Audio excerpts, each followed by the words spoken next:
business school et l'enseignement supérieur de management à l'heure de l'entrée des fonds d'investissement. Bonjour Adnan Maloui.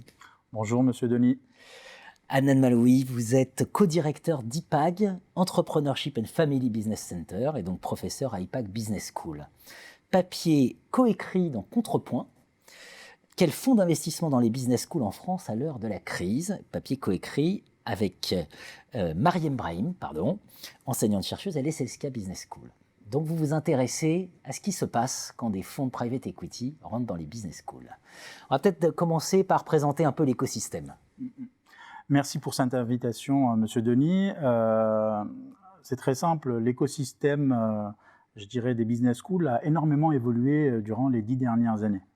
On a vu de plus en plus, je dirais, arriver des acteurs plutôt privés dans les business schools, notamment les fonds d'investissement. Mais avant cela, ce serait bien de donner un peu, je dirais, l'image qu'on se fait aujourd'hui, en tout cas les experts du monde des business schools. Le monde des business schools a énormément changé, comme je l'ai dit. On a maintenant une confédération qui relie l'ensemble des business schools de la CGE, donc au travers de la CGE, la conférence des grandes écoles, exactement. Et donc ces écoles vont essayer de prodiguer un enseignement de qualité, en tout cas du moins c'était la mission première qu'ils avaient, et mettre au centre de leurs préoccupations l'enseignement, la pédagogie, mais aussi un peu plus au sens large, je dirais, la partie académique. Donc on a effectivement une course vers, je dirais, l'excellence, et ça se voit. On a des écoles du type, je dirais, écoles consulaires, donc qui sont principalement, je dirais, dotées via les chambres de commerce et d'industrie. Mais comme vous le savez aujourd'hui, ces CCI ont moins de moyens, donc forcément elles coupent de plus en plus leur budget et notamment leurs aides et les subventions qu'elles accordent à ces business schools dites consulaires. Il y a un deuxième type de business school qui sont plutôt des écoles, je dirais privées. Il y a des associations, mais il y a aussi des entreprises en tant que telles. Et ces écoles essayent de se positionner pour intégrer le fameux top 10 des business schools, classement effectivement établi par les différentes revues et journaux aujourd'hui. Alors, principalement aujourd'hui, on va voir qu'il y a une multitude de produits pédagogiques.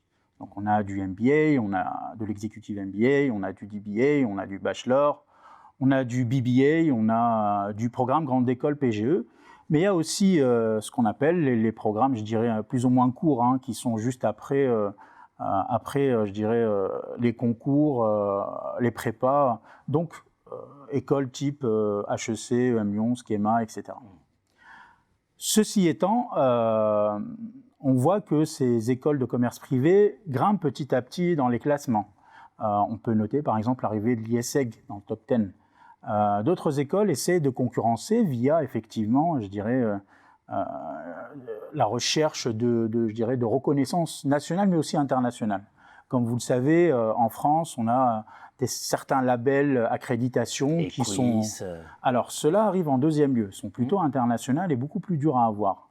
Donc, dans un premier temps, on a tout ce qui est cycle master, donc grade master, tout ce qui est titre RNCP, bachelor, accrédité, etc.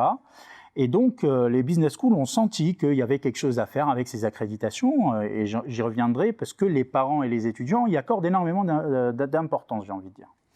Mais il n'y a pas que ça, il y a les accréditations plutôt internationales, donc il y a BSAIS, mais il y a aussi les fameux EQUIS et ACSB les plus durs à avoir. Donc si vous regardez bien le classement, vous allez voir que le top pas 10, mais 20, ces écoles, elles sont plutôt accréditées, je dirais, EQUIS, ACSB, en bas aussi d'ailleurs, mais aussi les classiques, ça c'est complètement normal d'avoir les standards, je dirais, les accréditations nationales. Ce que proposent maintenant les business schools, et c'est là où on en vient, je dirais, à un schéma plutôt classique, toutes ces business schools ont un modèle économique qui, je dirais, est le même. On cherche des étudiants, donc on va aller chercher de l'étudiant en local, mais aussi à l'international. En local, il y a plusieurs bancs, je dirais, de concours. Récemment, on a vu l'arrivée de Parcoursup avec Sésame, il y a Ambition Plus, il y a tout un tas, je dirais, de concours qui permettent aux étudiants d'intégrer soit en post-bac, soit en troisième année ou quatrième année, peu importe. Et donc, on voit que ces business schools vont tenter, je dirais, de se différencier, de disposer d'un avantage concurrentiel. Et cet avantage concurrentiel, généralement, il se fait sur des détails. Donc il y a les accréditations, ça c'est un fait, mais il y a aussi la qualité, entre guillemets, de service qu'on va donner à l'étudiant. Et au final, l'étudiant est devenu un client. Et il faut satisfaire le client. Pour satisfaire le client, il faut un service, je dirais, pédagogique de qualité, avec des enseignants de qualité. Il faut une visibilité au niveau national, mais aussi international. Il faut également, je dirais, innover. Comment on peut innover? Alors on innove effectivement en mettant en place des écosystèmes entrepreneuriaux au sein des écoles. On va être adossé à des pépites.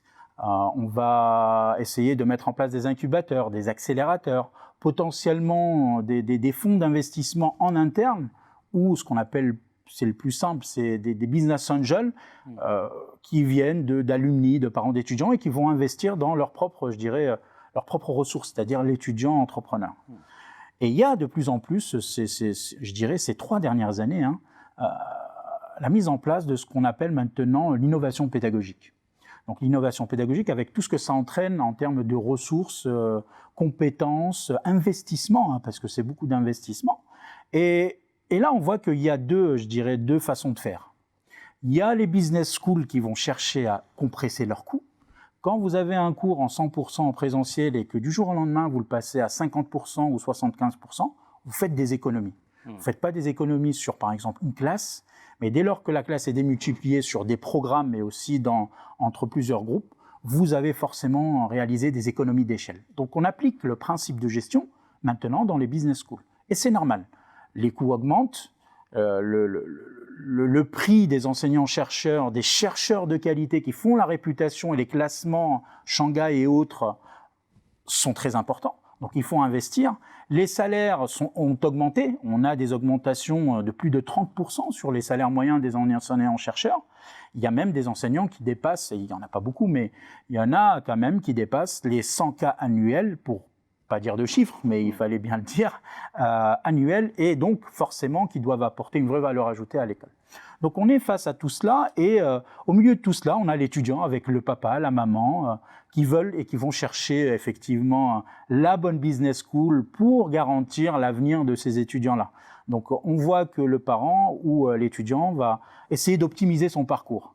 Donc qu'est-ce qu'il va faire? C'est très simple, il va soit intégrer une business school post-bac, soit il va l'intégrer après une prépa, soit il va l'intégrer en 3e année ou 4e année, parce qu'il y a aussi un modèle social qu'il faut aussi prendre en compte, et je dirais les moyens des familles rentrent en compte. Et là, au fait, il y a des parents qui préfèrent laisser leurs enfants à l'université pendant 2-3 ans, parce que ça coûte pas cher, ça coûte voire pas du tout, je dirais, par rapport, si on fait un comparatif avec les business schools.